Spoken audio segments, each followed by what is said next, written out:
नमस्कार दोस्तों, जय श्री कृष्ण। इस वीडियो में हम रामबाण के विषय में बात करने वाले हैं और हम जानेंगे रामबाण किसने बनाया था, किसके लिए बनाया था, कैसा था और श्री रामचंद्र को किसने दिया था। और ये जो लोग आपकी स्क्रीन पर है, ये श्रीमद् वाल्मीकि रामायण के युद्ध कांड के 108वें सर्ग के श्लोक है और सर्ग का नाम है श्री राम के द्वारा रावण का वध। श्लोक पढ़ने से पहले आपको बता दूं, जब राम और रावण का अंतिम युद्ध होने वाला था, उस समय भगवान इंद्र जी ने अपने सारथी को और अपने दिव्य रथ को श्री राम की सहायता के लिए भेज दिया था। तो जब युद्ध चल रहा था, श्री रामचंद्र जी ने 100 बार रावण के मस्तक काट गिराए थे, फिर भी उसके मस्तक वापस आ जाते थे। तब मातली ने श्री रघुनाथ जी को कुछ याद दिलाते हुए कहा, वीरवर, आप अनजान की तरह क्यों इस राक्षस का अनुसरण कर रहे हैं? यह जो अस्त्र चलाता है, उसके निवारण करने वाले अस्त्र का प्रयोग मात्र करके रह जाते हैं। प्रभु, आप इसके वध के लिए ब्रह्मा जी के अस्त्र का प्रयोग कीजिए। देवताओं ने इसके विनाश का जो समय बताया है,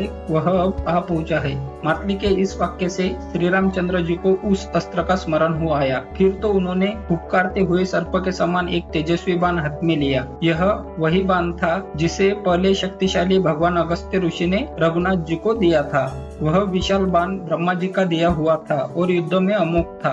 अमित तेजस्वी ब्रह्मा जी ने पहले इंद्र के लिए उस बाण का निर्माण किया था और तीनों लोकों पर विजय पाने की इच्छा रखने वाले देवेंद्र को ही पूर्व काल में अर्पित किया था।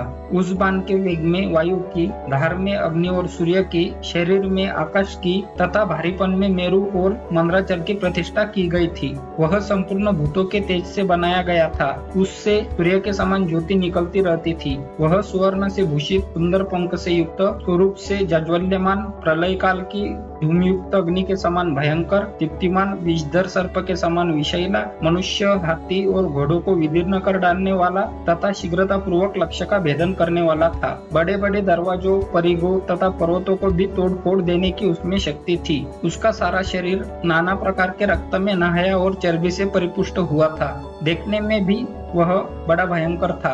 वज्र के समान कठोर, महान शब्द से युक्त, अनेकानेक युद्धों में शत्रु सेना को विदीर्ण करने वाला, सबको त्रास देने वाला तथा फुफकारते हुए सर्प के समान भयंकर था। युद्ध में वह यमराज का भयावह रूप धारण कर लेता था। समर भूमि में कौवे, गीत, बगुले, गिद्धड़ तथा पिशाचों को वह सदा भक्ष्य प्रदान करता था। वह सायक, वानर, युद्धपतियों को आनंद देने वाला तथा राक्षसों को दुख में डालने वाला था। गरुड़ के सुंदर, विचित्र और नाना प्रकार के पंख लगाकर वह पंख युक्त बना हुआ था। वह उत्तम बाण समस्त लोकों तथा इक्ष्वाकु वंशियों के भय का नाशक था। शत्रुओं की कीर्ति का अपहरण तथा अपने हर्ष की वृद्धि करने वाला था। उस महान सायक को वेदोक्त विधि से अभिमंत्रित करके महाबली श्री राम ने अपने धनुष पर रखा। श्री रघुनाथ जी जब उस उत्तम बाण का संधान करने लगे, तब संपूर्ण प्राणी थर्रा उठे और धरती डोलने लगी। श्री राम ने अत्यंत कुपित हो बड़े यत्न के साथ धनुष को पूर्ण रूप से खींचकर उस मर्म भेदी बाण को रावण पर चला दिया। वज्रधारी इंद्र के हाथों से छूटे हुए वज्र के समान दुर्धर्ष और काल के समान अनिवार्य वह बाण रावण की छाती पर जा लगा। शरीर का अंत कर देने वाले उस महान वेगशाली श्रेष्ठ बाण ने छूटते ही दुरात्मा रावण के हृदय को विदीर्ण कर डाला। शरीर का अंत करके रावण के प्राण हर लेने वाला वह बाण उसके खून से रंग कर वेग पूर्वक धरती में समा गया। इस प्रकार रावण का वध करके खून से रंगा हुआ वह शोभाशाली बाण अपना काम पूरा करने के पश्चात पुनः विनीत सेवक की भांति श्री रामचंद्र जी के तरकस में लौट आया। तो इस वीडियो के माध्यम से हमने जाना, श्री रामचंद्र जी का जो बाण था वह स्वयं भगवान ब्रह्मा जी ने भगवान इंद्र के लिए बनाया था